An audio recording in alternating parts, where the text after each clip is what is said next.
Do you want to know what the best thing to come out of the COVID-19 is? What's that? So it's life-changing, right? But I got to tell you, the COVID-19 has legitimately improved my life in one specific way.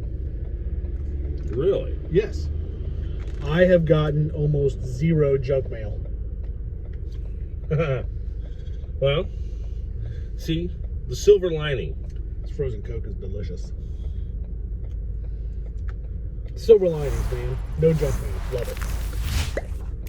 Which kind of makes you wonder how that works out.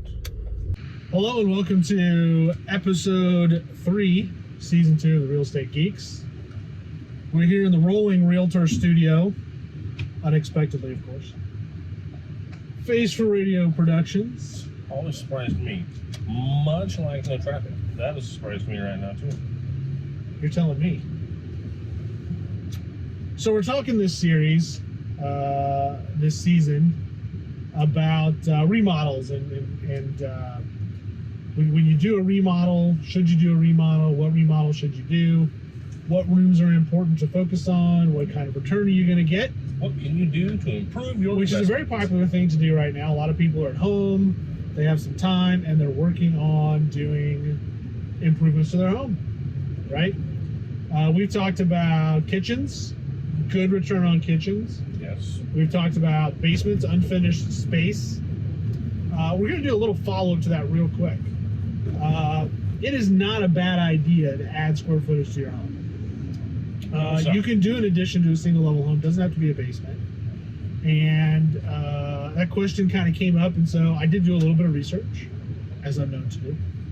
And there are some additions that do add above and beyond what a remodel would add, because you are adding square footage.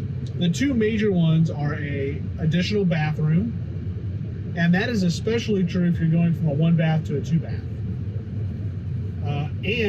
We have done this. We have done remodels where we add a bathroom within the same square footage, and it raises the value of all the square footage. So the answer to the square footage question is yes. If you stay in the same footprint, but you add a bedroom or you add a bathroom, great return on investment. Or if you add square footage in the form of, say, a big master suite or something like that, a bedroom, that does add a lot. A bathroom addition, you will return 54% of the cost will be recouped. A master suite addition, 58.5%. Good numbers nationwide. People like to have usable space. Keep that in mind. So let's talk about your master suite, specifically the master bath.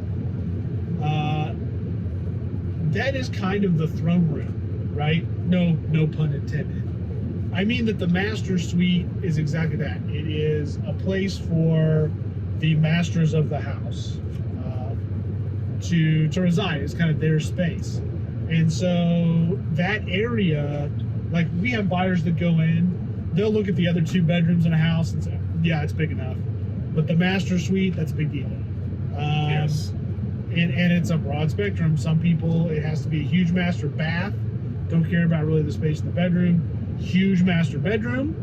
Maybe they don't care about the space in the bathroom. But either way, renovating that specific area of a house, very good return on investment. So let's talk about that a little bit. Bathrooms, there are a couple of big things that people are looking for. Big showers, especially big tile showers, room. The second thing is countertops. Folks like a nice solid surface countertop, and double vanities are a big deal. And anything you add to that, big help. We're seeing makeup stations are very popular. So we went into, there's a very high scale property we went to a while back. I think the price on it was close to $1 million. And one of my favorite things, I thought it was a makeup station at first. It took me a minute to figure out that there already was one. No, this was I'm going to call it a grooming station. It was a shaving station is what it was. It was literally a spot for him to shave. And I like that. I think this is a trend that we should all work on getting into our homes. But there are things like that. Yeah, it's very custom. It is very taste specific. But those little touches are, that's something that adds a lot of desirability and value. So let's talk about a complete bath remodel. What do you think, Ken, a complete bath remodel? One, what is it going to run you? What's the average cost? And what's the return, do you think, on that? I'm going to say 15 on the cost. 15? Okay. What's the return on? Well, I'm going to say the return on something like that is probably 40%. You're very close. So we're going to talk about two different ends of the spectrum. We're going to talk about a mid-range remodel, which is probably what I would call a 75% gut and then remodeling the rest of the bathroom. Maybe you leave the cabinets and redo them. Maybe you put, marble, maybe ceramic tile. Maybe you don't go full tile shower. Maybe you just go a tray and some, floor to ceiling tile, something like that. Okay, so mid-range remodel, $13,688, but with a return of 64%. Bigger return than on the kitchen. Than on a kitchen, bigger return. Wow. Now, lower investment, but overall a larger percentage of return. Yeah. Now, they give a couple of numbers here.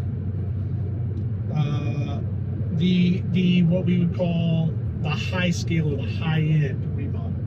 Okay, on a bathroom, high end, $23,016, with a return 73.9%. Well, that's a full facelift. That is, gutted the bathroom out and went back in with high-end materials.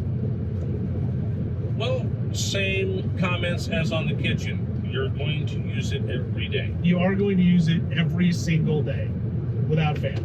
So, yeah. But here's interesting. What I'm thinking, as you see the trends and things change, what are we not seeing in the new construction master bathrooms, and what are some people deleting? Ooh. Yeah, that's a good point. So the point that Ken is making here is that tubs are coming out of master baths. We're just seeing stand-up showers and towel showers, no tubs at all in master baths. There was a period of time when every single new construction that you looked at, what did you see? A huge soaking tub. You couldn't get a big enough tub in there. Spa tub, jacuzzi tub, although probably not jacuzzi brand, but that was a big deal. And now, same floor plan, maybe. The space that would have been maybe a tub and a shower is a huge shower. And we're seeing showers with waterfall, 2 shower heads, big sprayers of different kinds. I'll tell you something else that we never saw because it was so expensive that we're seeing in a lot of homes. And I'm not talking like $1 million homes. I'm talking like your mid-range, say 175, 180 to $250,000 houses. We're seeing heated floors. You can get heated floors very inexpensive. There are kits now that you can pick up at Home Depot, Lowe's, and like my wife and I just did a bathroom remodel a couple of years ago, and everything for the heated floors for that whole bathroom less than $1,000. And the guy that did our tile, he charged a little bit extra, couple $100, but he just laid that down, mudded right over it. It goes down, mud goes over it, and then you got a control unit, and that's it. And it was phenomenal. I will tell you that I don't think I can live without the heated floors. And again, those are little touches that are inexpensive, right? Leave a shower or a tub out of your floor plan and expand the size of your shower. A couple $1,000 will get you a bigger return than I think a tub will. Oh, I agree. Yeah, I agree. Yeah. So, hey, good information. Go remodel your bathroom. We'll expect to see some photos of that remodeled bathroom, let's say by next week. At least. You should be able to get if that not done. sooner. So, yeah. All right. Let's talk about our elephant in the room. Le elefante. Inventory. We've been, look, I don't even know. It's a huge elephant in the room. Yes, it We've is. been talking about this forever. And we're going to keep talking about it. We were talking about it last season, last fall. We were talking about how inventory was low. Inventory now is almost disastrously low. Well, like we shared on our first episode, we had some cool locations planned out to do some of our shows, and we had a whole new format out, and they sold. Yeah. The market has gone through this period now with the COVID-19, where a lot of folks, I think, we're going to list their homes in the spring, which we have a lot of clients we have told, hey, let's wait until spring. Your home, for whatever reason, does not fit into the winter category, so if we're not under the gun, let's wait a month. And that was a couple of months ago, and they've been waiting and waiting because of the COVID-19. We keep telling folks, get on the market. The inventory is we have folks looking in certain price ranges and for certain features, and I cannot find them anything. And that's from, we have some folks in the 150s, 160s, 170s, and when they come on the market, bam, there's 2, 3, 4 offers on the first day. We're seeing calls on our properties when we list them. We've got people calling that day, scheduling showings. Scheduling showings, day one to be the first one in there. And we have some folks right now that are looking they want a walkout basement with finished space. We're able to find them a walkout basement that's unfinished, but that just doesn't fit into what they want to do.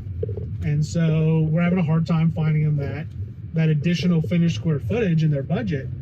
And even at that, when we're looking at a wide budget, we might have 2, 3, 4 houses to show them. That's it. Yeah, it's not a buffet of homes as it once was. No, very low inventory. And the reason that's a big elephant in the room is that does mean there is pent up demand.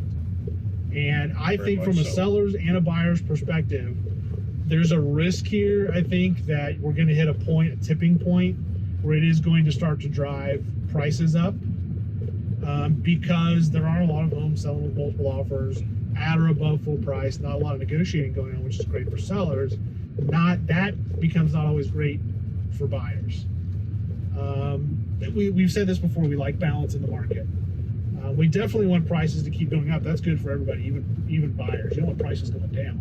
Nobody wants that. That's not good for buyers. You buy a house low, the value is not going to go up very fast. It's a bad situation to be in. Last thing to do is buy low and then go lower. And go lower, or instead of getting 4 or 5 or 6%, you get maybe 1 or 2% or maybe no appreciation for a few years. That is what we were in 2008, and nobody wants to be back there.